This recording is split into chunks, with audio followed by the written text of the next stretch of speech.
Buenos días, el día de hoy en esta presentación hablaremos sobre las crisis hipertensivas.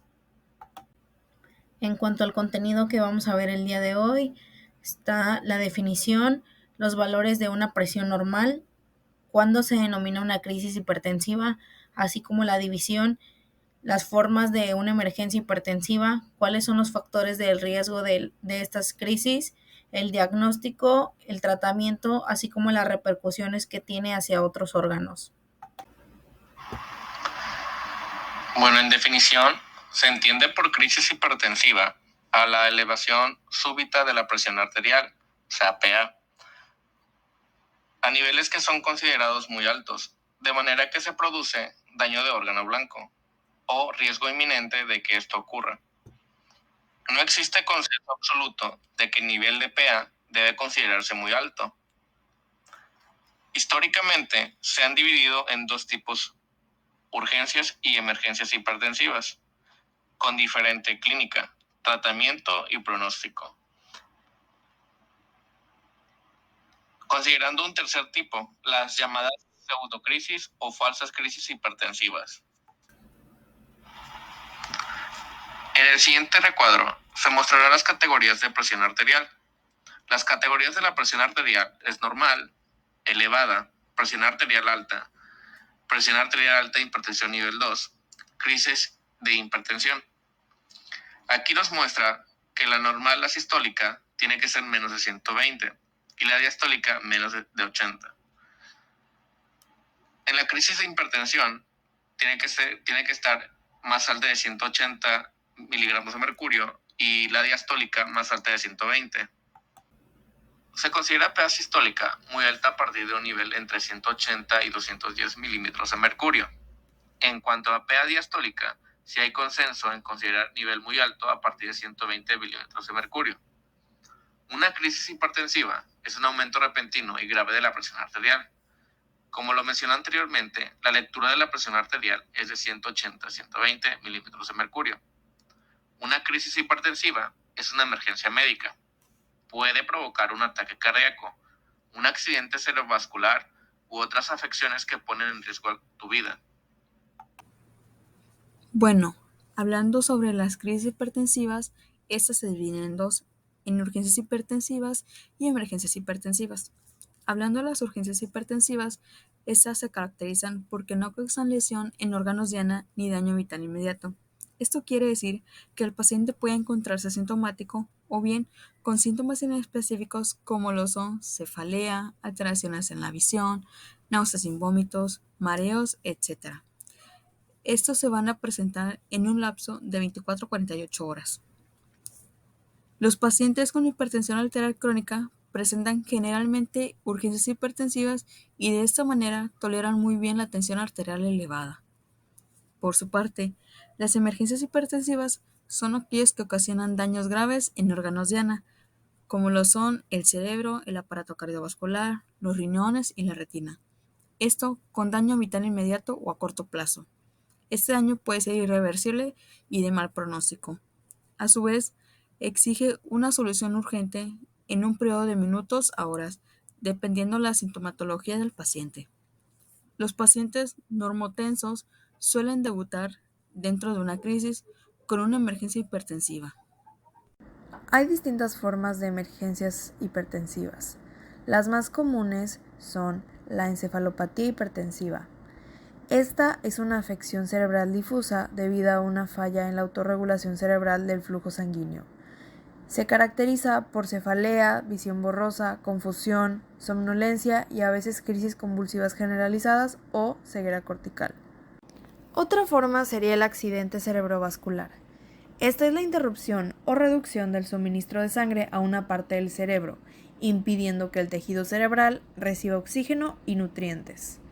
Aquí se puede presentar dificultad para hablar y entender lo que otros están diciendo, parálisis o entumecimiento de la cara, brazo o la pierna, problemas para ver en uno o ambos ojos, dolor de cabeza y problemas para caminar. El síndrome coronario agudo son una serie de afecciones asociadas con una reducción repentina del flujo sanguíneo al corazón. Aquí se pueden presentar dolor o molestias en el tórax que pueden notarse como presión, compresión o pesadez, dolor o molestias en uno o ambos brazos, la mandíbula, el cuello, la espalda o el estómago, respiración entrecortada, sensación de mareo o aturdimiento, náuseas y sudoración. El edema agudo de pulmón es un cuadro clínico secundario a una insuficiencia aguda del ventrículo izquierdo o por una estenosis de la válvula mitral, con el consiguiente aumento de la presión capilar pulmonar y extravasación del líquido al intersticio y alvéolos pulmonares. Aquí se puede presentar dificultad para respirar, ortopnea, mal estado general, sudoración y frialdad en la piel. Continuando con el aneurisma disecante aórtico, esta es una colección sanguínea que aparece en la capa media de la aorta con ruptura de la íntima y que produce una disección en manguito que progresa a lo largo del tronco arterial. La primera fase se caracteriza por dos síntomas principales: dolor torácico y aparición de una isquemia aguda en uno o varios territorios vasculares. En la segunda fase va a presentar laceración completa de la aorta. Y por último tenemos la eclampsia, que es la presencia de convulsiones generalizadas inexplicables en pacientes con preeclampsia. Dentro de los factores de riesgo que más han sido reportados en una asociación con las crisis hipertensivas son el mal apego o abandono al tratamiento médico ambulatorio. Este es el causante del 50% de todas las crisis. Ser del sexo masculino, afroamericano, también pacientes geriátricos, si se tiene un índice de masa corporal mayor a 30, diagnóstico de insuficiencia renal, antecedente de evento cerebrovascular, uso de cocaína, tabaquismo activo y estar en un nivel socioeconómico bajo. Esto por la limitación a recursos de salud y la polifarmacia de medicamentos antihipertensivos. Comenzando con el diagnóstico, tenemos que aquí vamos a realizar 3 partes: historia clínica, exploración física y exámenes complementarios para poder diagnosticar una crisis hipertensiva. Comenzando con la historia clínica, tenemos que es de suma importancia revisar antecedentes patológicos y familiares, y la parte del interrogatorio es de suma importancia para que así podamos conocer a partir de qué día y qué momento se llegaron a presentar los signos y síntomas. En cuanto a la exploración física, debemos de tomar la presión arterial para que así podamos valorar los signos vitales y realizar un examen físico. En cuanto a los exámenes complementarios, podemos realizar un electrocardiograma, un hemograma, un examen general de orina, una radiografía de tórax, así como una tomografía del cerebro para poder descartar daño en algún órgano. Para la exploración física inicial debemos medir correctamente la presión arterial. Esta se mide en condiciones basales, teniendo una postura correcta en el brazal adecuado, así como tener varias lecturas de manera que podamos confirmar el diagnóstico, y de preferencia se recomienda que sea por el personal de enfermería o en algunos casos los médicos. El fondo de ojo lo vamos a poder revisar por medio de una clasificación de la retinopatía hipertensiva, en donde se divide en 4 grados. El grado 1 van a existir cambios vasculares mínimos y va a haber una estrechez arteriolar. En el grado 2 va a haber arterias en hilo de plata. Estas van a existir por medio de cruces arteriovenosos patológicos. En el grado 3 va a haber hemorragias o exudados algodonosos o duros. Y en el grado 4, presencia de edema de papila. Y en estos últimos 2 grados, que es el 3 y el 4, nos pueden dar un diagnóstico de hipertensión acelerada maligna. Para la exploración neurológica, tenemos que va a existir alteración de la conciencia, focalidad neurológica o coma. Esto nos va a sugerir una encefalopatía hipertensiva o una enfermedad cerebrovascular aguda. Y en la exploración cardiopulmonar va a haber la presencia de ingurgitación yugular, edemas, crepitantes, así como un tercer ruido o galope, y nos pueden indicar una insuficiencia cardíaca. En este diagrama únicamente es para complementar lo que ya hemos estado mencionando durante la presentación. Tenemos que los pacientes con crisis hipertensivas van a tener unas cifras tensionales en donde la sistólica va a estar mayor a 180 milímetros de mercurio y la diastólica mayor a 120 milímetros de mercurio. En dado caso de que tengamos un daño a órgano blanco, esta se va a denominar emergencia hipertensiva, y si no existe, se denomina urgencia hipertensiva. Cuando es una urgencia hipertensiva, lo que se requiere pues es un tratamiento general, ya sea un manejo farmacológico o vía oral, así como el seguimiento. Y cuando se llama una emergencia hipertensiva, lo que se requiere es solicitar estudios auxiliares e iniciar un tratamiento farmacológico al órgano específico. Estos estudios auxiliares pueden ser la hemoglobina, el hematocrito, la glucosa plasmática en ayuno, la hemoglobina glucosilada, colesterol y triglicéridos, potasio y sodio, análisis de orina, creatinina, tasa de filtración glomerular, ácido úrico y un electrocardiograma. Y una vez que detectamos que es una emergencia hipertensiva, lo que se requiere es hospitalización.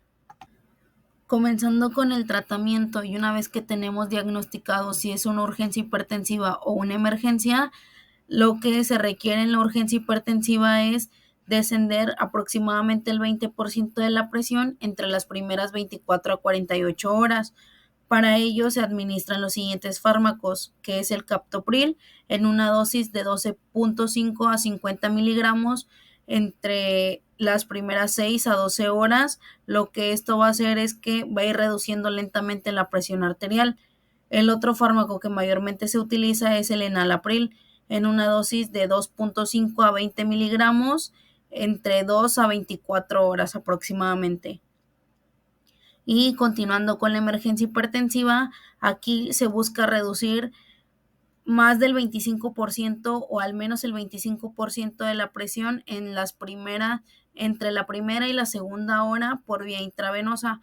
Por ello se administran los siguientes fármacos, que es la furosemida con una administración de dosis de aproximadamente 20 miligramos cada 30 minutos, el labetalol de 2.5 a 20 miligramos sobre 20 miligramos cada 5 minutos. Y por último tenemos la nitroglicerina, que estos son 25 miligramos sobre 250 mililitros sobre 21 mililitros por hora. Y bueno, además de eso, tenemos que tener un mayor soporte vital, por lo cual se requiere oxigenoterapia y sondaje vesical. Hablando sobre los daños causados por la crisis hipertensiva, estos incluyen a los órganos blancos, que son las retinas, el cerebro, los riñones y el sistema cardiovascular. Sobre los daños oculares, causa lesión en los vasos sanguíneos de la retina, la corocoides y la cabeza del nervio óptico. Las alteraciones cerebrales al principio suelen no presentar síntomas, sin embargo, con el tiempo incrementa el riesgo de padecer Alzheimer de manera temprana. El aparato renal se ve dañado con insuficiencia renal, mientras que el cardíaco puede sufrir diversas alteraciones como una difusión ventricular izquierda con edema pulmonar, síndromes coronarios agudos, infarto en el miocardio o una disección aórtica.